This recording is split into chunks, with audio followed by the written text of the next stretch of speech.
Hello all, and welcome to this, and this will be a review of Battleground. Yes, Battleground, which took place tonight.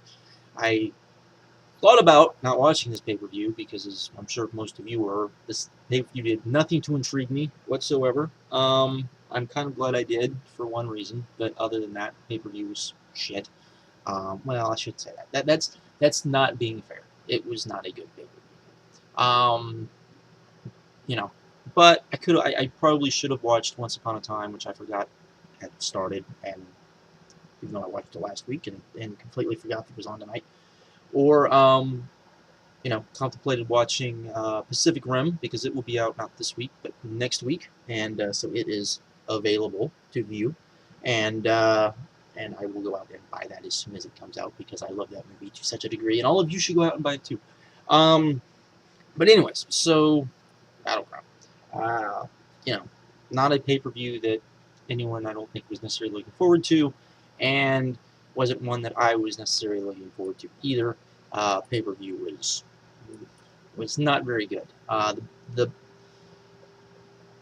get into it. We'll just get into it, because really there was two matches I think maybe people were looking forward to, maybe three, and of those three, one really delivered, and the other two really kind of stunk. And then on the undercard, we probably had absolutely nothing.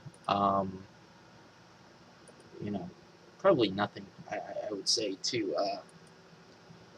look forward to, except for one thing, and then the one thing was really good, or was good in my opinion. But anyways, I guess the show really started off, if you wanted to talk about that, was Dolph Ziggler and Sandow, which was okay. Wasn't anything wonderful. Um, you know, it was.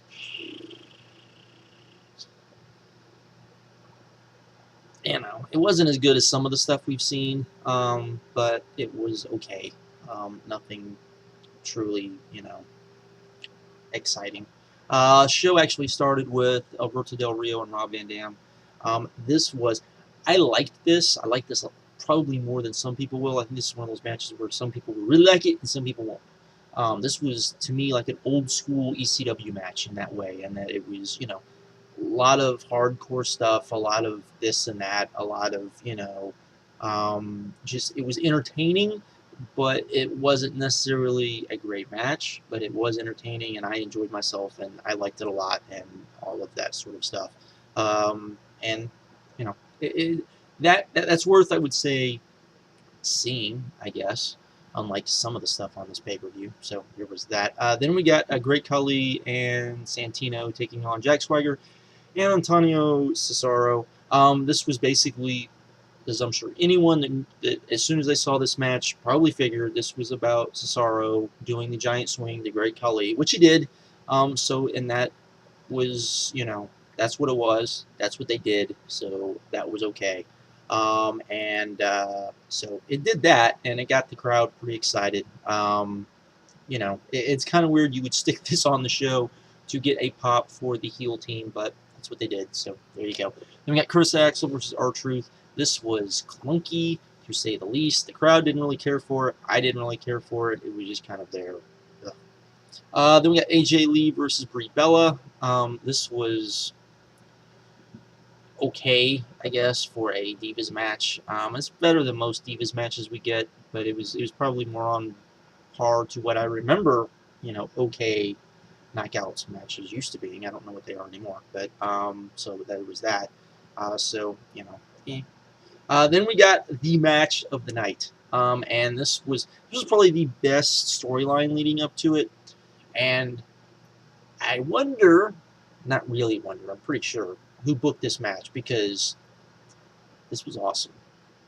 This was storyline. This was wrestling all coming together, and it was fun, and it was exciting, and the match was booked good, and everything just melded good, and it reminded me of those old Jim Crockett tag team matches where you would just have, you know, some tag matches, and they'd be good, and they'd be wonderful, and you'd be like, ooh, that was fun to watch. Can I watch that again, please? And the, you know, the storylines were good, and all of that stuff, and that's exactly what we got. As we got Cody and Dusty Rhodes with Dusty in their corner, taking on Seth Rollins and Roman Reigns of Shield, with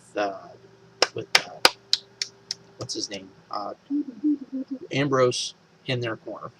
And so, and they built it up. The announcers did a pretty good job of building up the fact that, you know, you had both guys in their corner.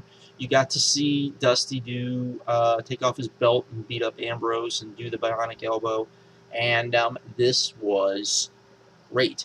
It was just good, fun tag team wrestling with a really good story. The crowd was into it. The crowd was into Goldust. Goldust was mad over in this. Cody was pretty over in this. Will they be over tomorrow? I don't know. But match was great. I loved it. It was a great moment. It was everything wrestling is supposed to be was in this match. And unfortunately, it's the only thing on this show that we got like this. And it was in the middle of the show, and it wasn't the ending, and so no one will ever remember it. So it sucks. But I would say go out and watch this match. It will make you feel better about pro wrestling. It will. It's one of those type matches. Just yeah. Then we got Bray Wyatt versus Kofi Kingston. This was okay until, you know, Kingston started doing kind of his stuff, and then sort of, you know, his kind of high-flying stuff. Then people got into it, and then Wyatt won. The crowd was kind of bleh. Then he started talking, and then everyone got excited. He reminds me of Raven in a lot of ways, except that people aren't into his matches as much as they were Raven. It would be interesting to me if WWE, and maybe they're already doing this and it's just not working, if they would just hand him over to Paul Heyman and tell Paul Heyman, do with him what you did with Raven and get him over. I think part of the problem is I think you've stuck him with two guys that the fans really don't get, and they just, I don't think they get behind. It is so evident that this group needs the Briscoes. It is just, it's like it screams, Briscoes, they need the Briscoes, and they do. They need them. They need them as these two little punk dudes that go out there and kill dudes for Bray Wyatt. I mean, that's what they need, not the two big giants. They need the two little dudes who then you can say, see, he's turned these two, you know, guys who aren't that big into these vicious monsters, and I think that would be far more scary or far more effective. Just me, I don't know. You know, I'm a Briscoe mark. I admit that. So there we go. Then you had CM Punk versus RYBACK. This went so fucking too long. This probably went at least 5 minutes too long. To me, the longest you should need to do a RYBACK match is probably 10 minutes. This went somewhere probably closer to 15. It wasn't very good. Just not that, you know, just not that good at all. Because you can start seeing what RYBACK can do and can't do, and you need to protect him. You book matches to protect him, which means, you know, matches don't need to be long. 10 minutes should be probably about the most of it, and that's probably, you know, CM Punk could have probably got him through 10 minutes and still looked good, and he probably could have got his stuff in, and he'd been over, and Punk had been over. But as this match goes in, neither guy comes out of this match looking very good. And that's unfortunate, because that's not what you do matches for. You should do matches so that at least one of the guys comes out better than the other one. WWE doesn't do that often, and I think they forget that. And this is one of those ones where neither guy came out looking good. And you know, hopefully in a match like this, we're talking like you're trying to build a guy and you're trying to keep another guy established. You let the established guy win, but at the same time, you kind of let the other guy kind of get over as well. And they didn't do that. My nose is driving me crazy. Then we got the main event, Daniel Bryan versus Randy Orton, and this didn't quite get to great, but it was getting to great. It was headed there, and then Big Show came out, and he knocked out one ref, and then, or no. He knocked out Daniel Bryan. Then he knocked out another ref. Or no, he knocked out a ref, then knocked out Daniel Bryan, and then another ref came out and he knocked out that ref, and then he knocked out Randy Orton. And this would have been fine if it was on TV, but it didn't. it was the end of the pay-per-view, basically end of the pay-per-view with no finish. And given where WWE is right now, and I know they've done this before, but given where WWE is right now, and given that this was a pay-per-view probably no one bought, this is not the finish you do on a pay-per-view like this. You do a finish like this on a pay-per-view when you are hot, and you can get away with a finish like this. You can't get away with a finish like this right now. You could do it on Raw, would have worked fine on Raw. You know, would have got people talking, would have got people, you know, that sort of thing.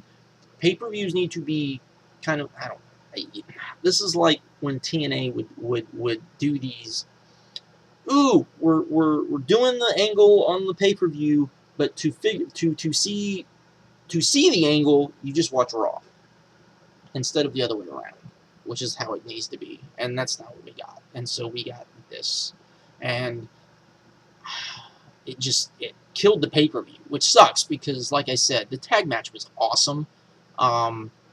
This match was headed towards, you know, great, I think, and you had I thought, a pretty good opener. So this could have been a good to great pay-per-view, given those three matches, and instead we got what is probably a, you know, really bad pay-per-view, even with a great match on it, and that says something. There was just nothing on this. Oh, and the pay-per-view feed went out too. I forgot about that. I guess the power went out at the building or something like that, which was weird. Which was very strange is when they came back from the feed and they started going to the main event. It was right before the main event, and someone on Twitter does this. I can't remember who it was. And Cole is talking more about ROH stuff with Daniel Bryan than he's ever talked to before, which is kind of funny given the ROH, you know, and their pay-per-view stuff. But I thought that was pretty funny. But anyways, yeah. So that was Battleground, which was a battle to get through. Like I said, you had one really great match, and you had a bunch of crap, unfortunately, and that's not good. So, you know, what are you gonna do? And you know, the other thing is you know, I hate saying it, but you know, it's very evident that the Daniel Bryan storyline is not about Daniel Bryan. And I've said this over and over again, and people keep telling me, no, I'm wrong, and all of this stuff. No. I understand that Daniel Bryan is the catalyst of the story. I get this. I understand this. But he is not he's not the center of the story. The center of the story is Big Show. And where is Big Show going to go? And what is Big Show going to do? And Big Show's going to come out looking the better of the two. And that's not the way it needed to be. And it looks like they're just going to try to get through until John Cena comes back, and then John Cena's going to, you know, come back the conquering hero, instead of, I don't know, making somebody so that you have, you know, more guys who can actually sell pay-per-views, and so that you're not so reliant on one or two guys to be the two guys to sell pay-per-views and to be, you know, what business is revolved around. That's not what we've gotten. And like I said, it just seems more and more evident that it's kind of like, and I've tried to explain this to people, kind of like the story of Robin Hood. King Richard is kind of the catalyst of everything in Robin Hood, because him going to war and all of that stuff is what started all of this. And many of the stories of Robin Hood, not all the stories of Robin Hood, because there's a ton of different types of stories of Robin Hood, but all of those type of stories, Robin Hood, you know, he's the center figure, and Big Show is Robin Hood, while Daniel Bryan is more like Richard, King Richard, who, you know, eventually he's going to come in, and eventually he's going to come back, and he's going to get to rule his kingdom and all of this. But it's kind of like, who cares? Because the stories are Robin Hood, and so, you know, that's kind of the way I look at it, and it's kind of sad, and you know, it is, I guess, what it is. But anyways, with that, I'm out. Like I said, there's one match to see on this. If you can find that one match, watch that match. Nothing else to see on this pay-per-view. The ending was very much a letdown. So, with that, I'm out. Later.